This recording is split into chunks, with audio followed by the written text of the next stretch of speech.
Hey y'all, it's Renegayde, and it's time to spill more reality as we get into all the looks, laughs, and legendary moments of episode 2 of Canada's Drag Race Canada versus the World Season 2, The Whole. Without further ado, let's introduce everyone's favorite clairvoyant, nosy neighbor looking for love on a soap opera. It's QuackrrJack. Jack, I know we're still on the heels of that controversial ending of All Stars 9, but how are you feeling tonight, and have we let the current climate paint our love for Drag Race? It is not changing my love for Drag Race, but I knew you were going to ask that. Um, The more predictions than we saw this episode. are you sure about that? Because I foresee something important happening. It might be a bottom two placement. Well, I foresee something here is I feel like the Canadians may have kind of struck gold here with this Golden Beaver format. Because personally, I kind of feel like this is a very, very refreshing take on an all-star season that we have here with the setup as it is here. And we're getting a lot of good drama without it necessarily being something that the queens have to be specifically responsible for. So I'm kind of living for this format right now. Do you think the Canadians have kind of landed on a correct format for All Stars here? I think the Canadians are kind of getting something here because this content it fixes a lot of the problems. The drama doesn't feel as produced. The girls show up and show out, but at the same time, they have to rely on themselves mostly for saving themselves. But at the same time, since someone's just picking someone not to go home, you're not technically eliminating someone unless you know that someone's like a terrible lip syncer and you just put them in the bottom anyways. So it kind of feels right. It's very Mhm. reminiscent of like Anitra saving Spice in season 15. And I don't know if that was like some inspiration for this because of Canada 4 and what else happened, but I so far I'm liking the season. There's a lot going on, there's a lot of fun things. And I think something we see is like a lot of different strengths from a lot of the different of the girls. This feels like this is the right time for. It feels like a lot of these girls, at least for me, it feels like they're kind of hitting at right points. Even the girls that maybe aren't bringing it necessarily 100% the challenges, still bringing some fun drama. And while I don't necessarily feel like maybe it's the most exciting elimination order at this point, I think maybe it's been semi-predictable up to this point here, just kind of based off of the format and just the fact that I feel like again the non-US, non-Canadian queens are always going to be the most vulnerable here. Um, it, Other than that, I'm really kind of liking what we're getting here. And kind of want to jump right into the episode here because we start out right away with some drama. As Fierce shadily points out that Lemon decided to settle who did better in that girl group challenge. We know we had the drama with Alexis and Eureka with the Golden Beaver beforehand. And even though, still, a side note, apparently Eureka is still defending her mindset. Alexis feels like there's drag delusion and it's an epidemic in the workroom and she can't handle it. We need the vaccine immediately. And kind of agree with her. Was defending Eureka last week. Not so much defending her now. But you know what? I think it proves here that, at least from Lemon's perspective, that she's chosen to play fair and reward the girls who are doing better. Do you think Lemon is right here taking the high road, or should she have done what Fierce was wanting and to set the two big girls against each other? As far as the more well-known girls, not two big girls. Alexis isn't big. Um so I agree with Lemon completely. So do you remember on UK versus the World 1 when Lemon got sent home first and it was completely strategy and I won't hear anything else about it till this day? Oh, it Kind was of a thing. thousand Like percent. there's no way that you can say that Pangina Heels did not send home Lemon because she knew she would be a bigger threat than who was it, Jackie JK. Hmm. Yeah, a Um, thousand you percent. know, that karma came back and bit Pangina Heels real hard, and people are Ooh. still mad about it, but like you can't be mad when you started the dirty play first, because when you play with Fire Girl, you could get burned, and unfortunately that's what happened. And Lemon, who was the person on the receiving end of that, she could have done the same thing here. She could have kept a girl just like Fierce wanted to, that everyone knew they could have beaten, kind of thing. Like, no offense, but La Kahena wasn't winning anything this season, especially anything that was a lip sync involved. Like, the girls knew, we knew, Yeah. everyone in the world knew. Yeah. I think it was right that Lemon did this, and actually, I'm glad that she put Eureka in the bottom instead of Alexis because she would have made like I think an enemy that way. But even if you know Eureka doesn't feel like she was in the bottom, that is her feeling. Out of those three, she definitely was. The only other person that could have been in the bottom was someone who wasn't up for elimination, and that was Fiercalicious. So like she had to make the choice, and I think she made the best choice because it's diplomatic. No one's gonna be mad at her for it. Like she avoids any kind of target for right now based on that alone.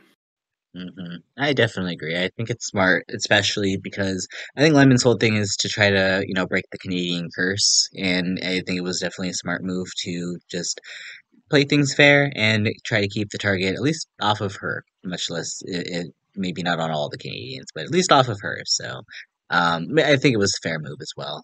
And we do get some more drama when we get Fierce and Tynomi getting into it because Tynomi publicly kind of calls out Fierce's penchant for drama here, and now Fierce, again for the second time this season, feels sabotaged because now she's possibly a target for the season queens because she decided to open her whole strategic decisions here and put it out there in the public open, trying to cause some drama. So, was kind of living for where we were kind of leading here for the possibility because now Fierce could possibly have just stuck her foot in her mouth. What are your feelings here for Fierce's chances? Because I know you weren't already optimistic as they were here. Okay, so I don't feel like Fierce did that well in the first challenge. And for someone who's not doing that well so far, saying something kind of shady can be fine if you do it in the right context. Like when she originally brings up, there are other things to consider. Like, are you going to, if she had stated the question, like, are you going to bring in the fact that, like, Kahena this is their first time back and the other girls haven't? Or, like, does that change anything for you? Like, should I be worried that, like, the girls who've been here multiple times should get an edge over me? Like, if it was one of those things you could ask and it'd be, like, seeming from a place of like just self-preservation and wanting to know if that at all affects anything for anyone. It's still probably gonna rub people a little weird, but to double down on it is real bold when you're a girl who just like barely skated by, and she's not exactly known for her peaceful energy that she brings to the room. Let's say it like that. She's very dramatic. Girls might get annoyed with that. So it's kind of a bad look for her. Yeah, I do agree. I think there's probably ways she could have probably phrased that a little bit better so people weren't necessarily, thinking that she's trying to come for them. But you know what? I'm fine with it. Give me more drama and make yourself a huge target, Fierce. I'm living for this TV right now. So, can I also say another moment here? Fierce just made me laugh is when she asked Eureka if she's gonna keep hiking to all the ballads moving forward, which I was like, ooh, way to call that out because yeah, that was a little odd, but It was funny. won her the lip sync, so whatever, girl. But still questionable. Well, let's go and get to this week's Maxi Challenge here, because the Queens will be improvising in the reality TV spoof The Hole, which is a play on shows such as The Mole and The Traitors, which obviously, if you watch the channel here, love these shows. So this maxi challenge was already set up for amazing success here, especially because for me, I personally really enjoy the improv challenges in comparison to normal acting challenges. And in this particular challenge, they'll choose a reality TV archetype to play. And also, Lisa Renna is here, which was fun, at least in the acting challenge. I don't know if I really liked her so much as a guest judge. We can talk about that later there, but she was fun at least in the challenge. What were your thoughts here on them having to improv this challenge in comparison to, again, the normal acting challenges? And do you think that helped or hurt the viewing experience overall here for you? If I have to be, if I, in my personal opinion, I love improv challenges because I think it really shows like your skill as far as an actor. The only issue is what they choose to show, which is the thing that isn't all acting challenges, right? Because you know, in this specific environment, The girls introduce themselves, walk in one by one, and then Lisa Rinna comes in. And then there's going to be group talk with four of the girls with Lisa, and then Lisa will go to another room and talk with the other four girls. And during this time, we'll get a few confessionals, and depending on whose confessionals they choose, we'll think that maybe some girls did better than what they should have, or vice versa. Like, there's a way to still make the narrative up. But I think that overall, improv is better because you get to have the choice. You get to choose what you're going to do more so than the normal acting challenges. So I really enjoy these improv challenges. Plus, they get to pick their roles. Like, that's just a huge advantage of picking your role, and it's not just some bad role that has like 20 lines, but none of them are funny. Mm, I do agree as well too. I think you have a lot more control in these improv challenges. They have a lot more funny moments to me personally because it feels like again a lot of the scripted jokes in the act challenges aren't really funny to me, but in these you still get a semblance of kind of the queen's true personality, and they're I feel like a lot more comfortable to maybe say things on the fly versus trying to deliver someone else's material. So. At least for me, I really overall enjoy these challenges. Um, and especially this one here, I feel like maybe for me the best improv challenge is Forensic Queens. I think this could be up there with it for me. I don't know about you, but obviously I'm a little biased because I love the Mole and the Traders. What were your thoughts overall on just how well the Queens did here in this improv challenge? I think most of the queens did pretty well. I think there was a couple things that like stumbles here. I mean, when we look at the 8 roles that they got to choose from, there weren't that many bad roles, right? Like we had the clairvoyant, which is really fun. We had the girl looking for love, which is always funny because everyone hates that person at some point on the show, but they sometimes create mess. We have the gay man who's like clearly over the top. We have the obsessed super fan, the Karen, the know-it-all, nosy girl. Like, we have the petty girl, and I think the last one that we had. Ooh, what was the soap opera? That one was a little strange to me, but I mean I wouldn't have picked it, but like the roles overall were pretty good. A lot Soap of opera one creativity. to me kind of gave me like maybe like it maybe kind of was supposed to be like the housewife type idea, like the girl that's already been on reality TV. She's always there. You already kind Mm, of know who she is, but she's not like a right. big time star. She's known for just doing these kind of shows on a regular, like maybe like a Phaedra Perks type deal. But was there any one particular that you would have picked? Because I kind of think I would have leaned towards the Karen role because I think it's always fun to be a Karen. I think it's so easy to be a Karen. And I also think the clairvoyant role probably would have been very easy too. I just don't think the person who did it necessarily used it to their best perspective. Was there anyone you would have particularly leaned towards? I have to agree with you. The Karen is great. I think the super fan would have been so fun to play. Like Hmm. I think that I even might have gone for the girl who's looking for love because I think you can be so annoying and like just so funny with it because you do the dumbest things and like you say the like worst possible things, flirting with everyone, and like you just imitate that idiot kind of personality that just is so much fun to watch, and like I think we all kind of collectively make fun of at the same time. It's kind of the same as like when you see someone in a showmance on one of these shows, you're just like, "Girl, come on, bye, next." Like you're here Yeah, for the I think money, that you are could have not been here for that. such a fun role. You could have literally been Leah from Big Brother this season. Oh, well, Which hold up spoiler there. I don't alert. know about that one.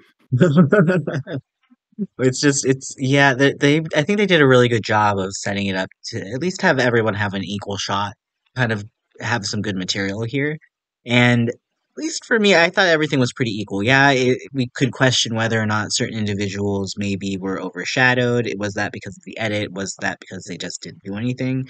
Um, Honestly, I feel like we kind of got the gist of the realness of the challenge here for the most part. I feel like the people that weren't delivering just weren't delivering personally, and the people that were standing out were standing out. So, if they did a good job of editing that the other way, I haven't seen any real discourse from anybody saying anything on Twitter or anything. So, um, Hmm.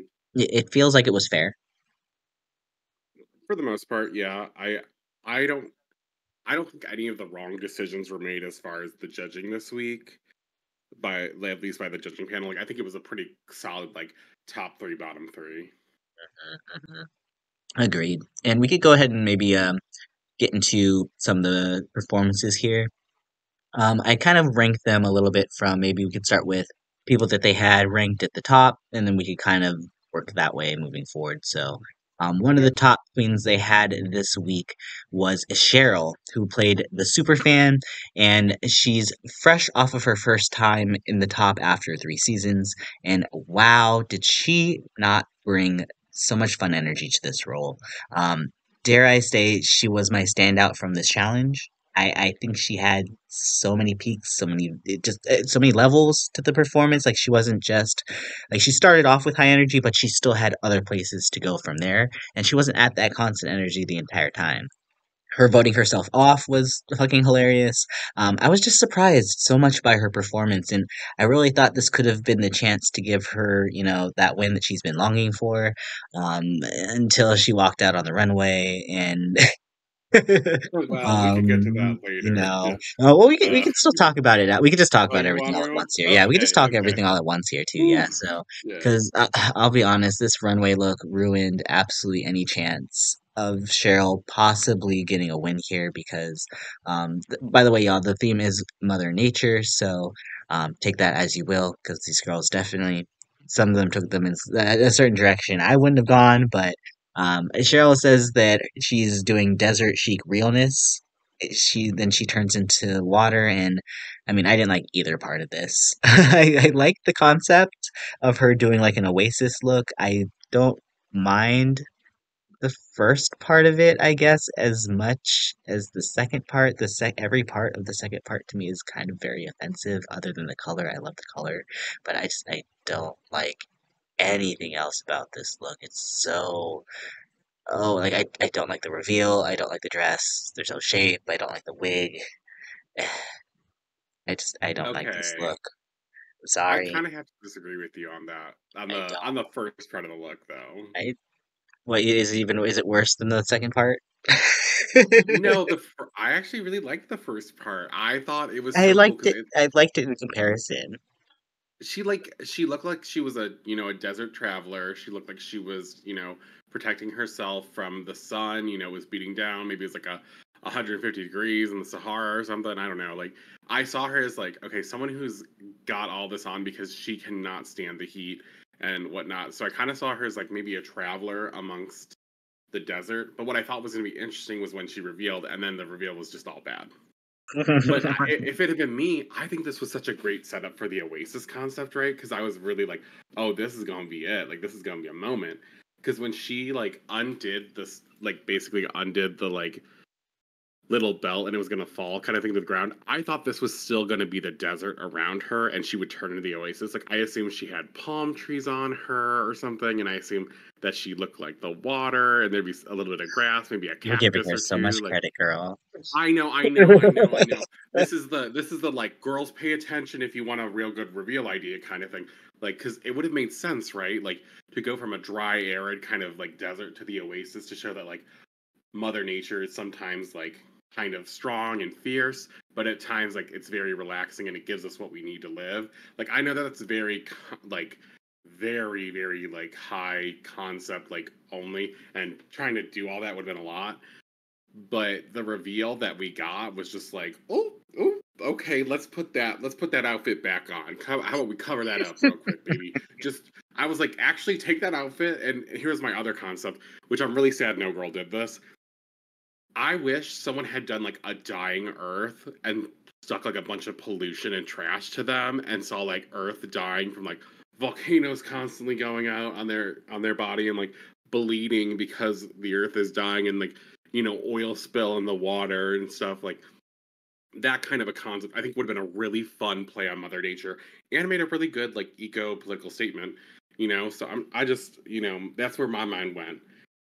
Mhm. But that being said, away from her look, she did so amazing in the challenge. And these levels you were talking about, it's exactly what I wanted to see. Like she's screaming about what she's seeing. She's like, "Oh my god, that's the fireplace. Oh my god, that's that." And then she's like telling the girls, like, "Well, as someone who watches the show, like this is what happens." And then she has that really cheeky joke with Lisa Rinna where she asks, "So how do you find out the hole or whatever?" And she tells her like about poppers and stuff. So she made like a joke that was just really funny, even if her character might not necessarily say it.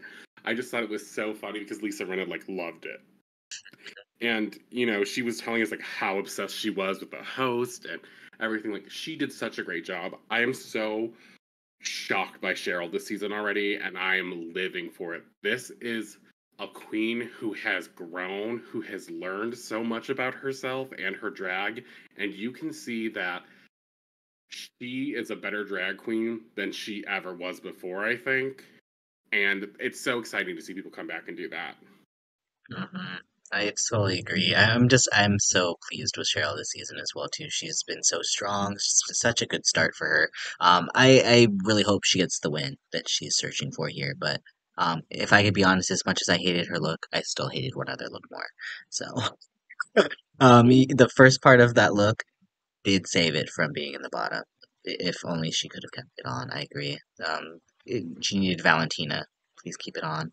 Um, well, unfortunately, Cheryl will be that runway will take it away. But hopefully, again, good things will be in store here for Cheryl moving forward. Let's get into somebody else who had a great run again this week, and that was Lemon, who played the gay guy. It was giving me very much so like Ben de la Creme from the All Stars 3 Snatch Game, kind of.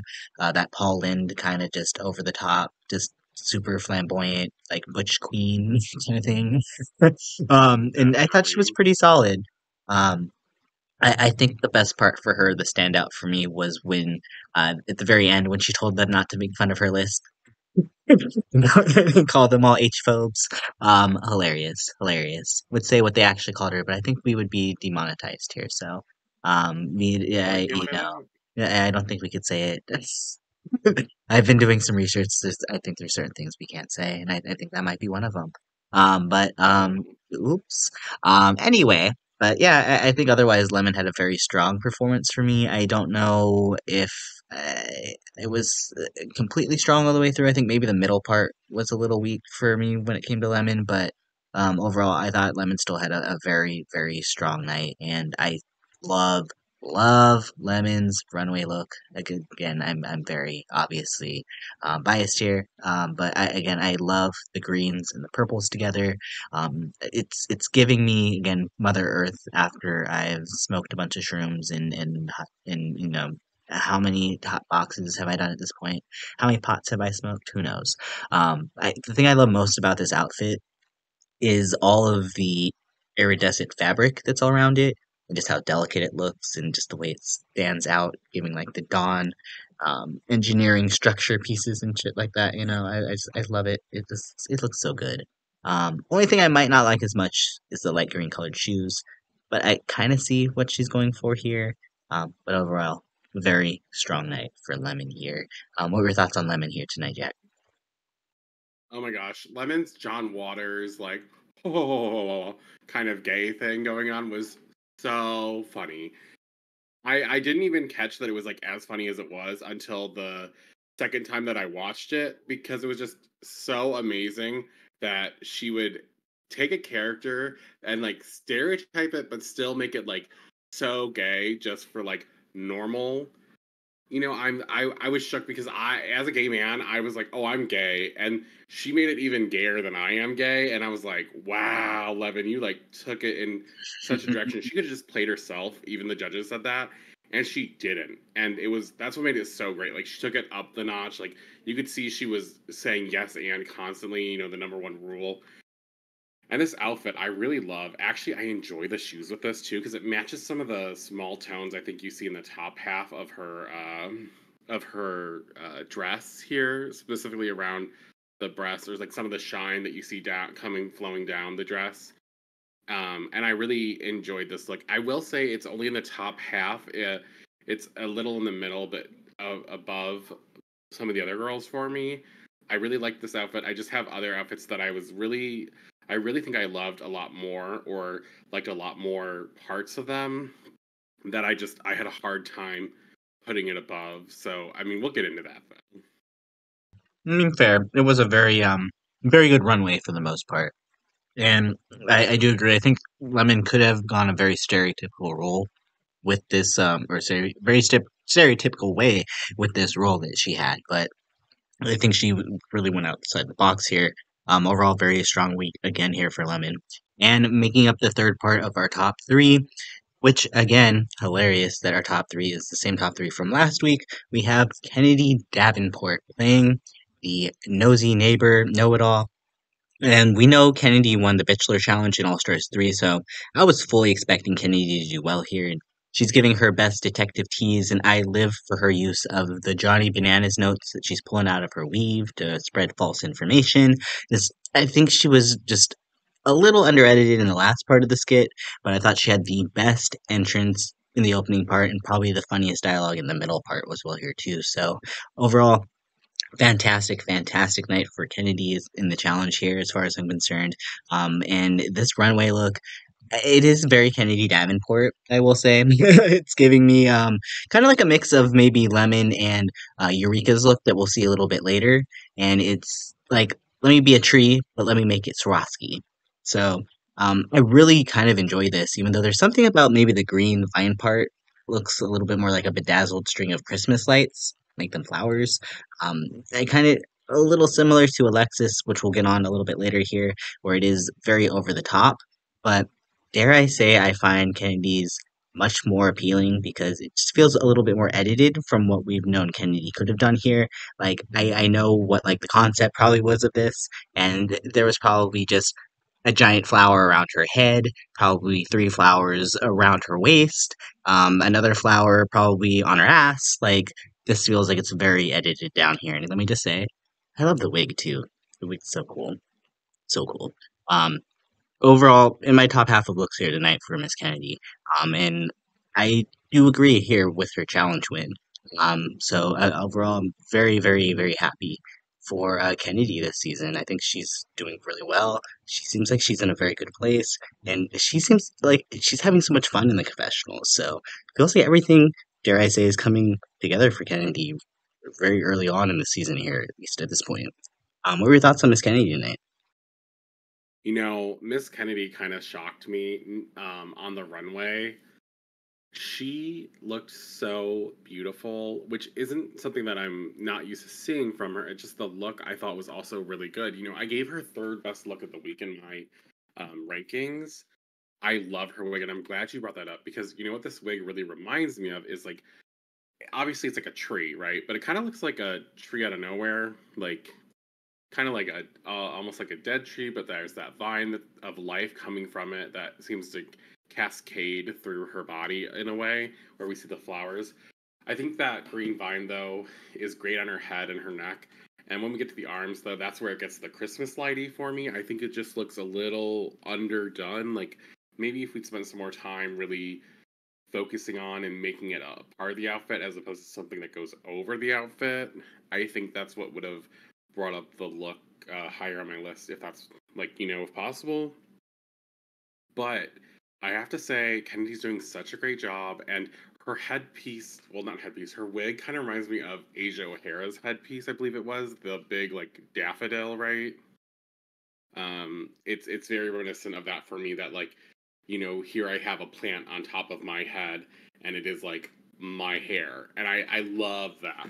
I love that. I think it's so creative. I think it's just a way to really up the ante of your outfit. Like not every look is supposed to have this like huge ass creative wig, but this just feels right. Like it feels like the end of the tree. You can see the start of it at the bottom, and maybe these different colors of like orange, yellow, and brown are like leaves, and the bark showing through.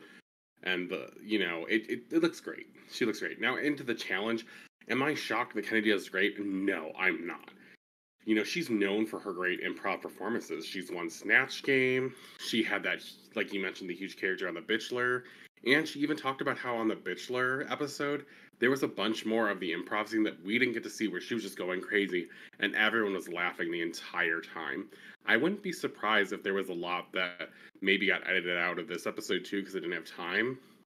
That being said, though, some of my favorite things about her performance really was like the caked on messy makeup that she had. And I think that gives the stereotype of the know it all because they're so obsessed with like being aware of things and try to act like they know everything. They don't really have that self-awareness aspect, because if she was more self-aware, she wouldn't look like that.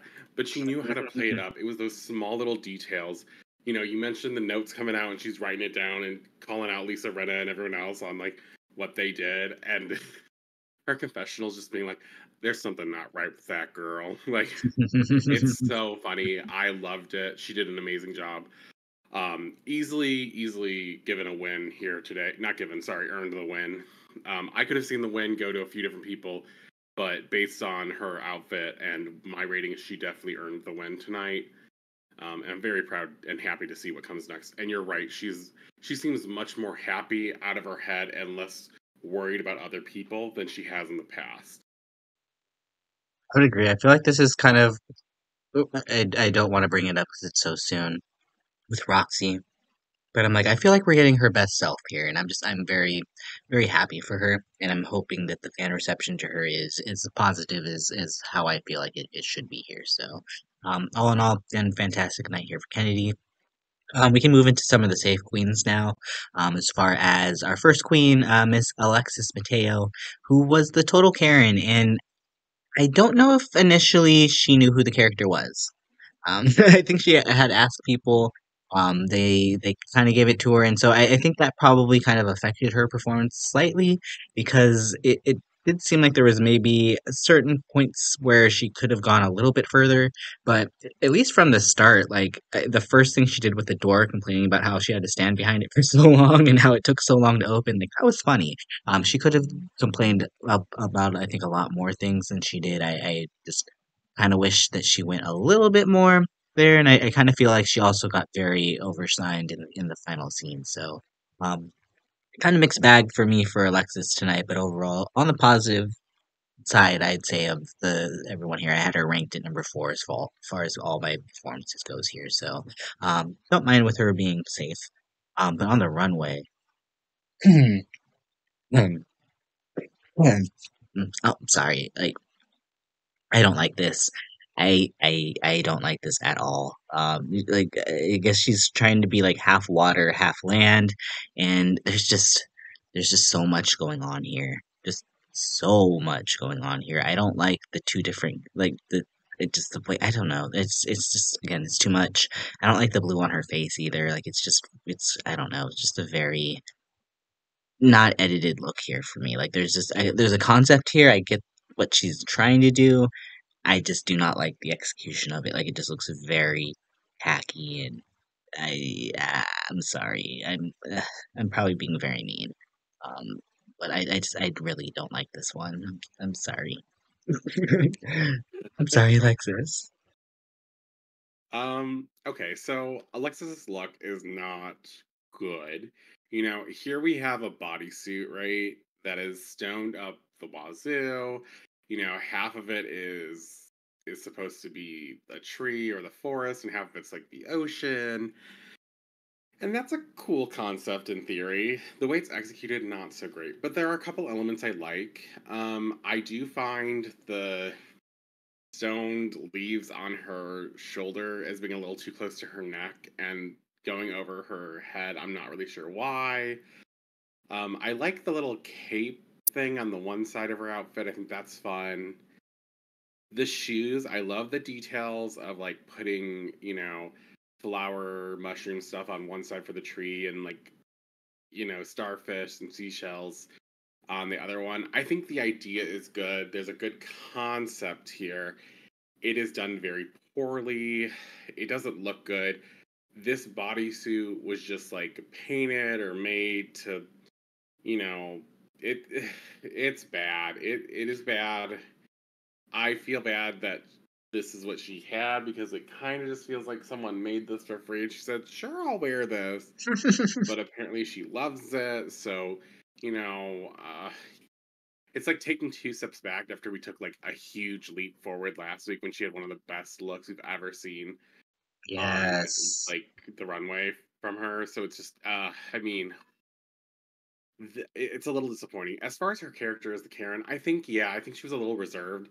I think she maybe didn't think that she could go as far as she could because We all love those good Karen videos. I don't know if y'all be watching them, but I watch Karen videos all the time. Like I'll just sometimes I get in on that like TikTok or YouTube thing where I'll just like keep scrolling and scrolling. And I love the Karen ones where we get to just watch people make a damn fool of themselves getting recorded and showing how awful they are to like service workers especially. And I think she really could have been like that. Now she was rude, she was hateful.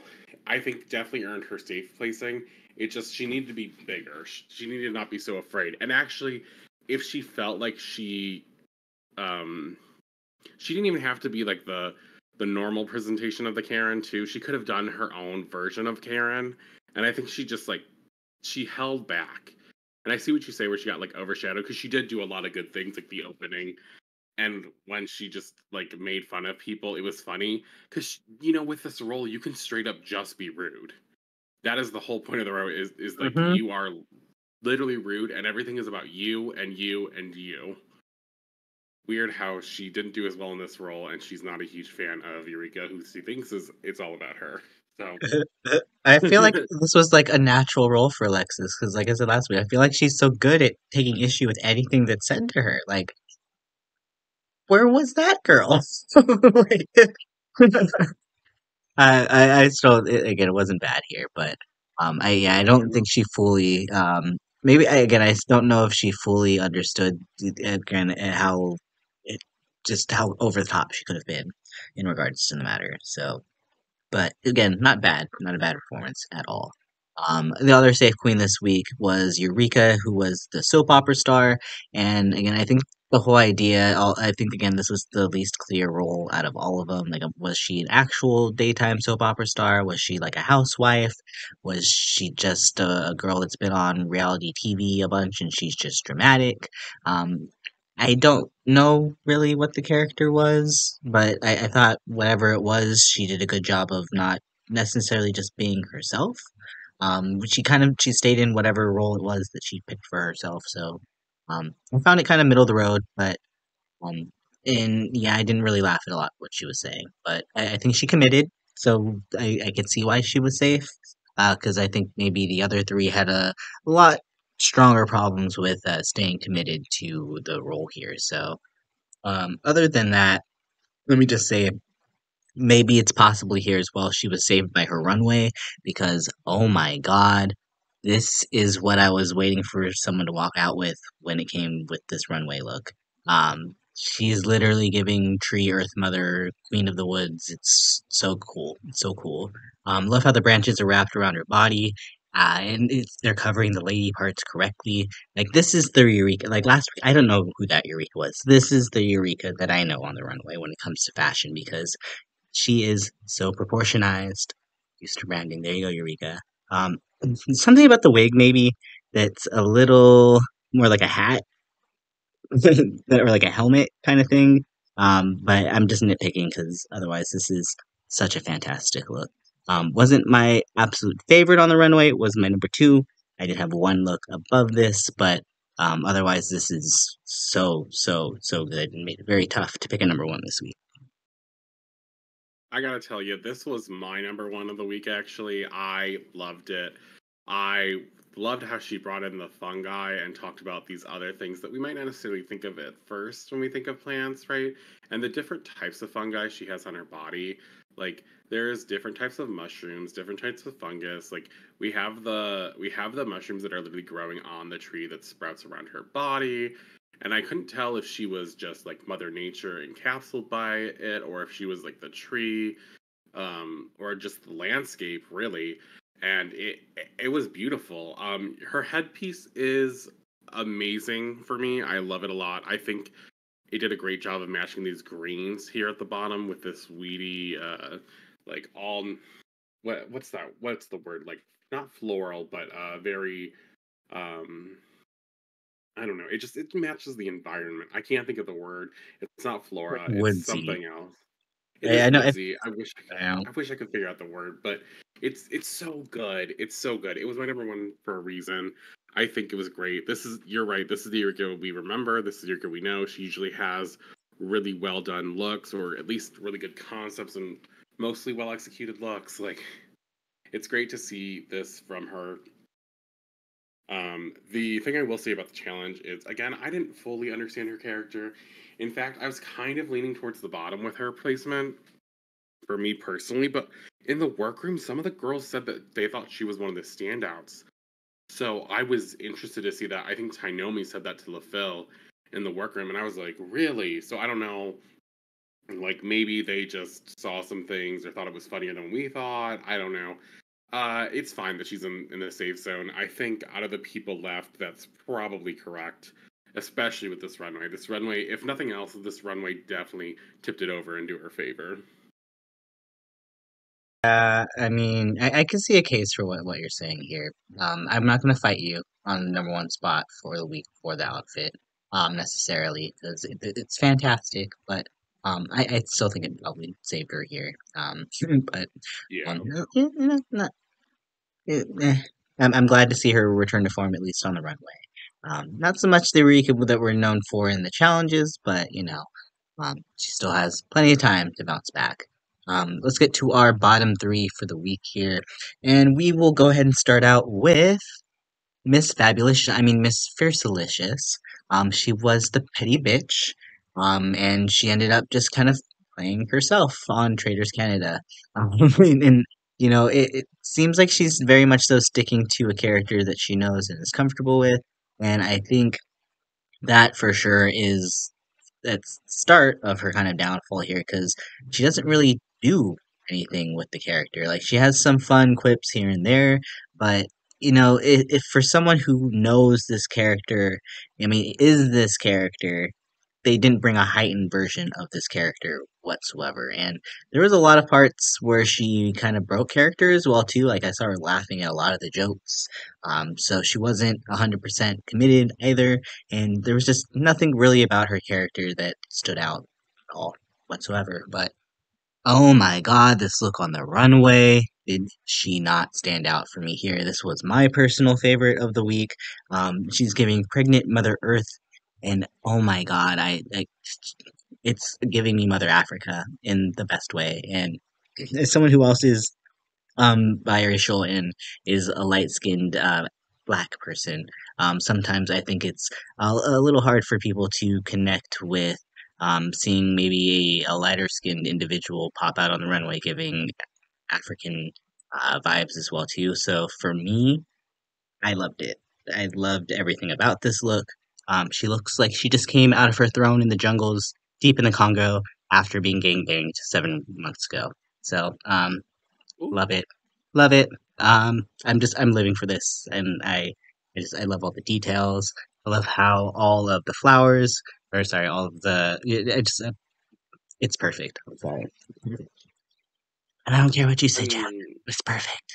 no, I think it looks great. She's my number two spot of the night. I really struggled between this and Eureka's, and I think what did it for me at the end was just I feel like I've seen this concept a little bit more in other runways because it reminded me a lot of like Eve, like Adam and Eve's story, and I feel like when I thought Hmm. about it, and I'm not saying that a tree is like the most like greatest thing ever I've ever seen. I just thought Eureka's interpretation of it was really good in a way that I hadn't necessarily seen all around before. I mean, we've seen trees before on the runway, usually not too successfully done. So that's why maybe another thing that like for Eureka was really good for me.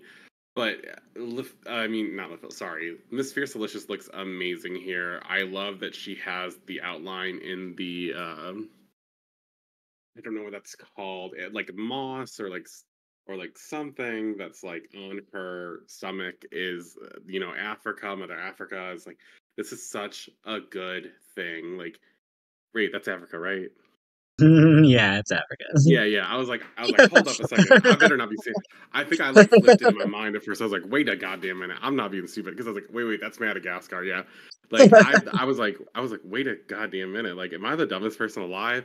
No, no. So that's yeah. I love this. I love that she talked about embracing her identity. I love that she talked about how it hadn't always been easy for her and she's loving herself more and more now by embracing it. I love her hair. Oh my god, the details in it and the braiding.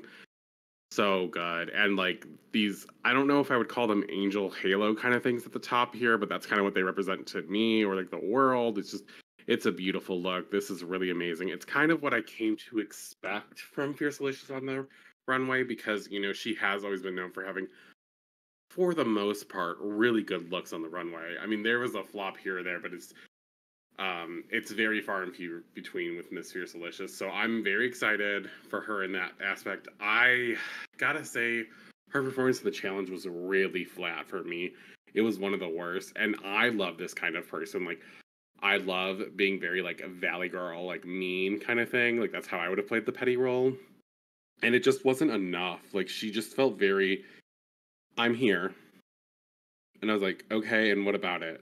And she was like, well, I'm here, and I was like, damn.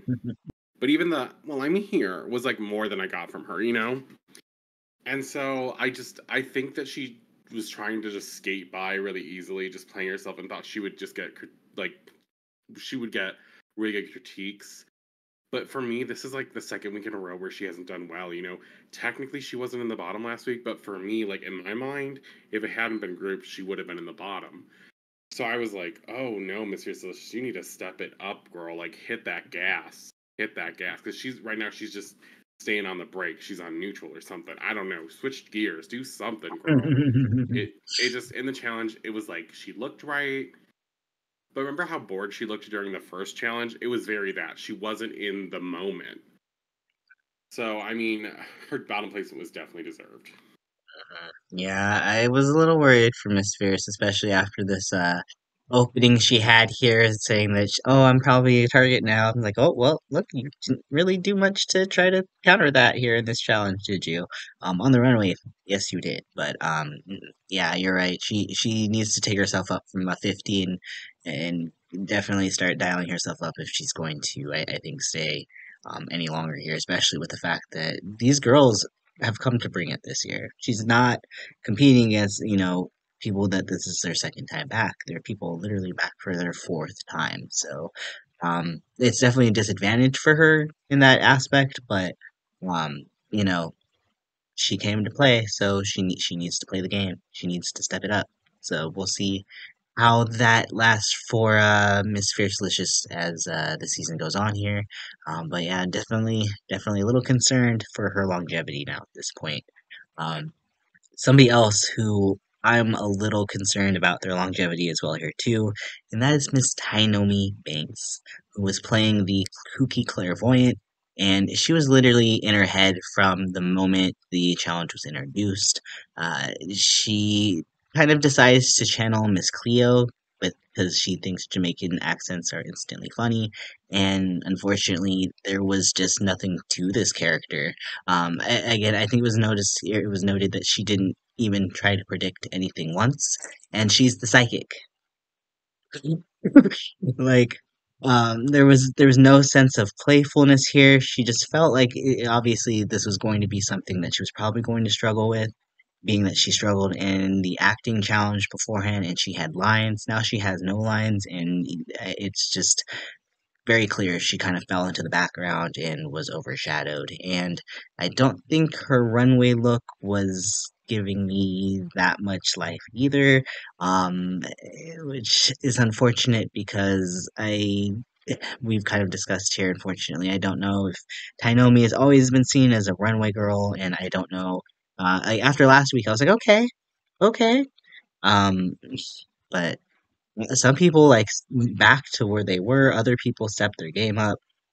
But this was a far regression for me here. It's very basic compared to the other outfits. She went with the idea of just going full water, being King Triton's wife, and I, dare I say, like, okay, this is giving me like watching Mistress playing her roadblocks, where she's going to name a category and then she's going to do the complete opposite on the runway, so she wins the challenge. I'm like, sometimes it is good to do that. In this particular category, I didn't get Mother Earth from this. I get that she's water. Water is from the earth. So I get, as you discussed here in our while we were watching Jack, the earth is made mostly of water, yes. But it's not enough nature, I feel like, for me. I also don't like the ruffles at the bottom. There's just so many more other people that I felt stood out in all aspects of it that I just feel like she's getting very swallowed up here in the competition. So, was not surprised here at all, unfortunately, to see Miss Tynomi end up in the bottom three. I don't think she was either. It was kind of that self-fulfilling prophecy where she kind of was already in her head about it and kind of got the result that she was thinking of. So, very unfortunate because I know she came here for some redemption. Not sure if she's gonna get too much more outside of that girl group challenge, but you never know. We never know. Never know. What are your thoughts here on Miss Tainomi?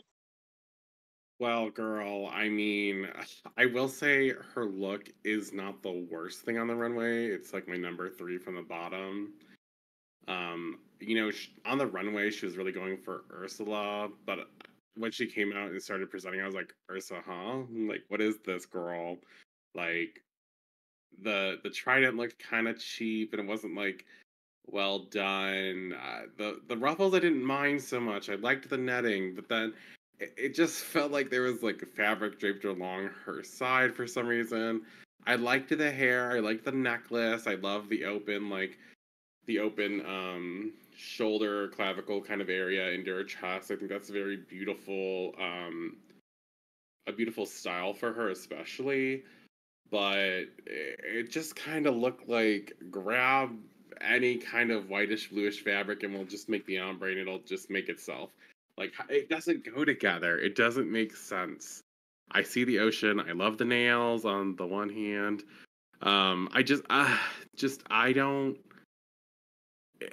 Is this like I didn't come with my outfit pre-planned? I found some fabric in the workroom and I made it happen, or I don't know where this came from. Hopefully she didn't make it. Hopefully she didn't pay anyone for this. Get your money back if you did because they lied. Even if this was your design, they should have. Any good designer would have told you, sis, this is not it. Um, did you not have a fitting? Did you just have to take whatever they had? Like I don't know. It's not it. And in the challenge, girl, they tried to give her so much to work with, and for her to get on the show and get the exact same critiques from her original season after like 4 years, it's really rough for Miss Tainomi. And I feel bad because she has a lot to prove, and so far she hasn't really proved much, other than she actually like can perform well in the girl group challenge, which was a pleasant surprise. But to go from doing well to just like I completely bombed, didn't do well at all. It's really sad to see. It's really sad to see for her. Yeah, I was very. I think the one thing that again, like kind of like Kahena last week, it's one of those things where it's just like you kind of had a feeling you didn't want it to have happen, but it's happening, and we'll kind of see if she could bounce back from this. Eh, let's get to our final girl of the night here. LaPhil was going for the masculine ladyboy who's hitting on everyone looking for love. And I like the idea of the character, as we discussed here. There's a lot of places that you could go with this. And I think he could have gone so much further. Uh, and even the way that he was playing him just didn't. It still felt like he was kind of not pushing as hard as he could go. Like he started initially hitting on Brad, went to lemon for a little bit, and then, like they said, they got stuck. Um, don't know if this was just how it was edited. I don't think it was whatsoever, but it just didn't feel like LaPhil was, really trying to make any sort of, narratives happen. Really, and it kind of felt like at the very end when he stood up at the dinner to kind of call things out with Lemon there to kind of like complete the arc there that was like okay like finally you're trying to push it, but at that point it's like it's kind of too late. And also I will say this look, I like the idea, but I don't like it at the same time too. I have it very much so in the middle just because it looks good, but I don't get Mother Nature from it whatsoever.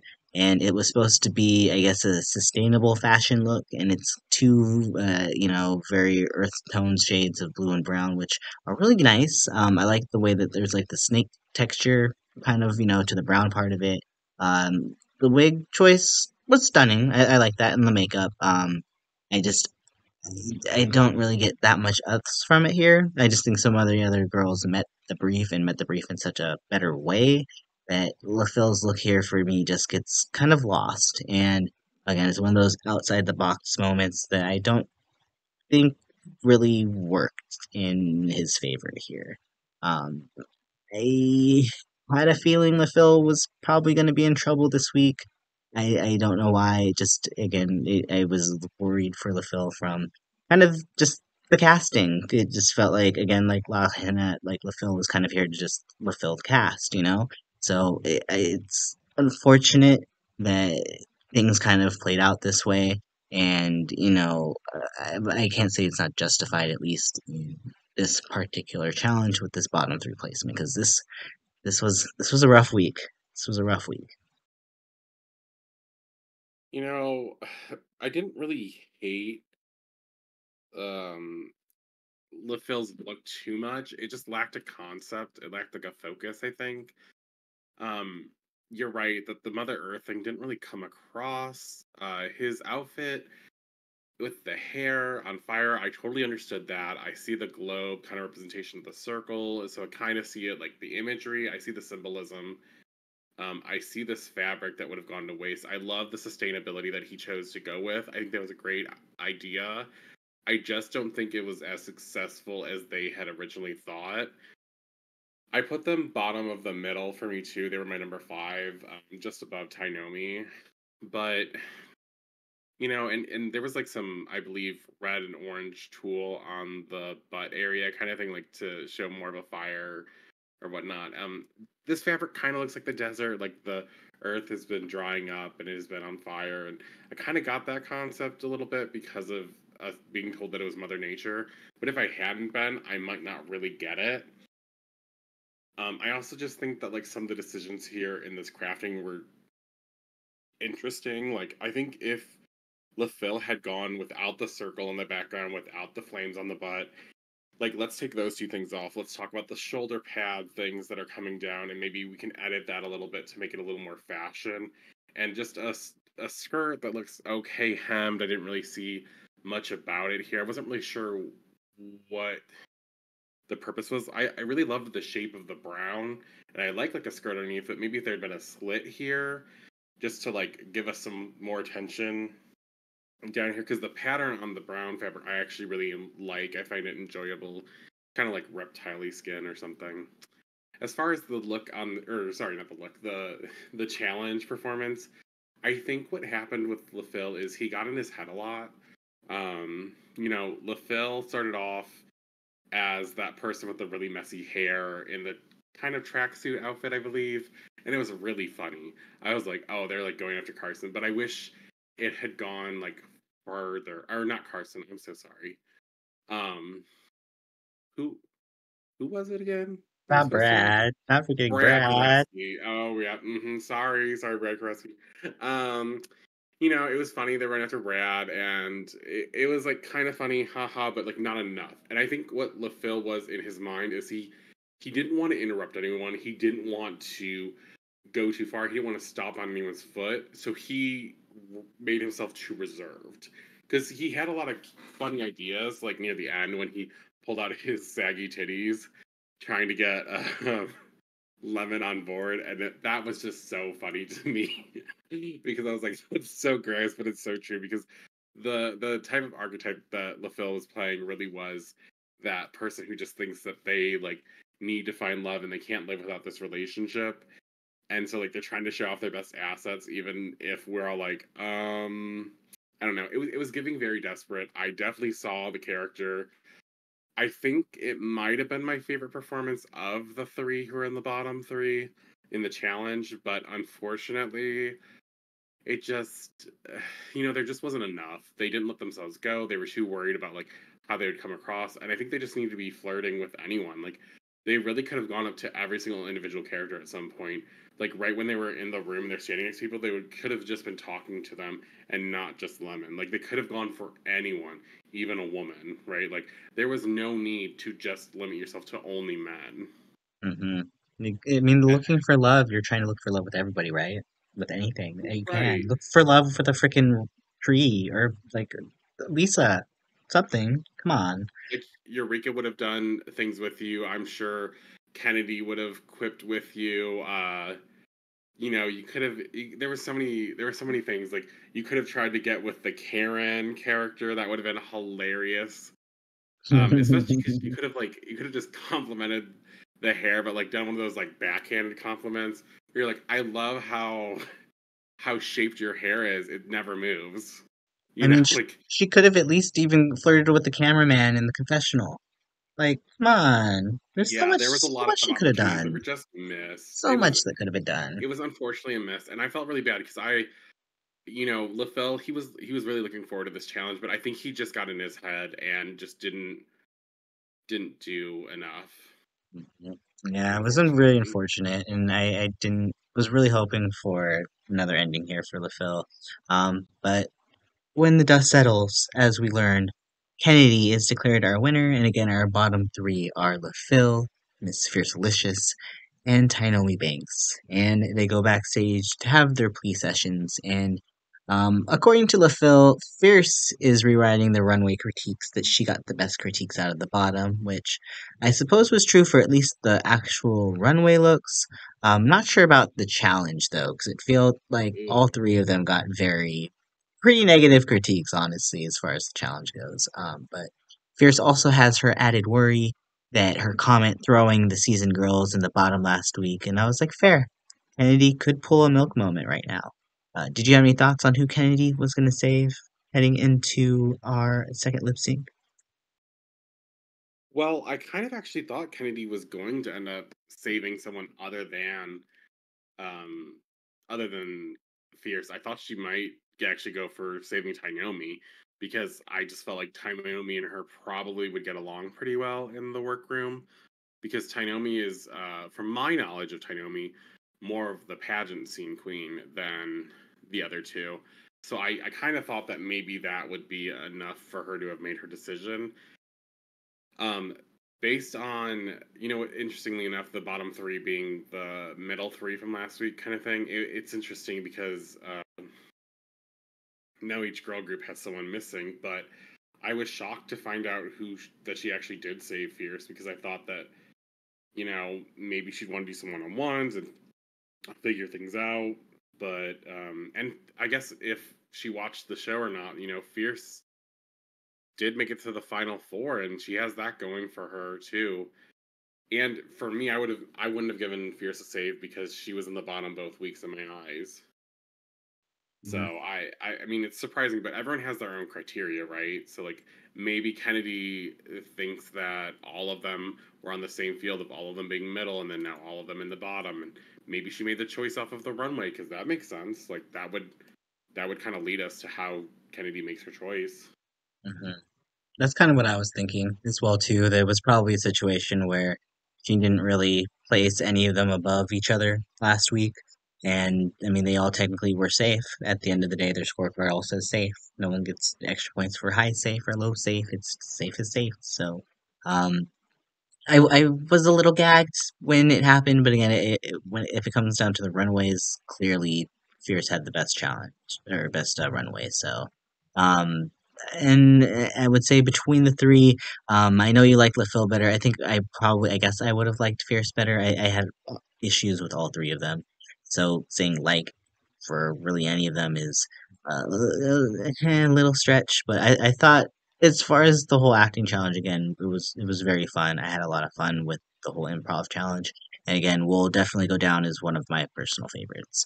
Uh, Ultimately, we get a lip sync here again between LaPhil and Tynomi Banks to "Let Me Think About It" by Ida Core and Fetty Legrand. Never heard the song before.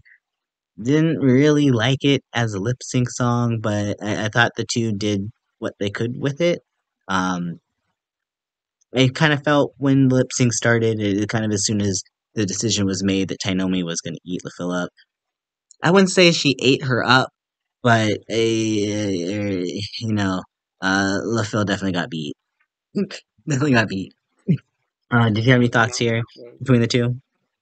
I honestly didn't think that Lifel lost that hard, or all. I honestly could have seen a double save here in a way. Like it could have been justified to go either way in my mind because I really liked a lot of the things that Lifel was doing in his presentation, but at the same time, Tynomi looked like she was really going in for it, and I saw the passion in both their eyes. I saw them really trying to perform, really trying to show us like they want to be in the competition, and that made me really sad because like I think both of them have a lot to bring to this competition, and I really hope that this isn't the last we see of LaFille because I just think that LaFille has so much to show us in drag, and I'm really sad, like it was one of those like soul crushing. Like obviously, I told everyone before I love LaFille. I was looking forward to LaFille coming back, and I was really rooting for him. But just because you go home or you don't win Drag Race doesn't make you a bad drag queen. So maybe like we will see LaFille back in the future. Maybe they'll have like a Cheryl moment, goes home second on on a versus the world, and they come back and they start slaying the competition from the beginning. You know, we can only hope. But I think I actually didn't mind the song as much. I just didn't think either performance was like so much better than the other. But I am glad to see Tynomi stay, get another chance to show off like that she's changed, she's grown as a performer and as a drag race contestant. So it'll be interesting to see if we get something like that from them. Yeah, I agree. It definitely it hurts because I want to see the best for LaFell. He definitely deserves, I feel like, a chance at really doing well in a competition instead of kind of going into it. And it feels like there's always just a reason why they keep him on the back burner, and I don't know why. And it kind of feels like that kind of happened to him here. It definitely sucks, but he's gotten a second chance more so than a lot of other people can say at this point. So again, they have his number. So hopefully, maybe somewhere down the line here, LaFille will maybe in a global all stars or something be able to make a third chance here. So um, it, again, too very happy for Tynomi. Tynomi will get to stay another day, and I will say after 2 episodes now, I really am enjoying the season here. Um, there's a lot of fun shade, a lot of fun drama. The looks and performances have been pretty good as well too. The Golden Beaver, I would say it's kind of failed to hit for me just yet 100%. I will say that the drama from the first episode was good. This episode felt like maybe if Fierce had ended up in the bottom, it would have felt a little bit more successful, maybe, because we got that storyline the whole time. And for not to get any sort of payoff right now, feels like when it eventually happens later down the road, it won't be as shocking. Whereas if it happened just right now, it would have been, I think, a lot more juicy. But for the time being here, dare I say this could be my favorite versus the world season that we've had. There's not very many, hard comparisons at this point because Canada versus the world one was pretty good, I would say.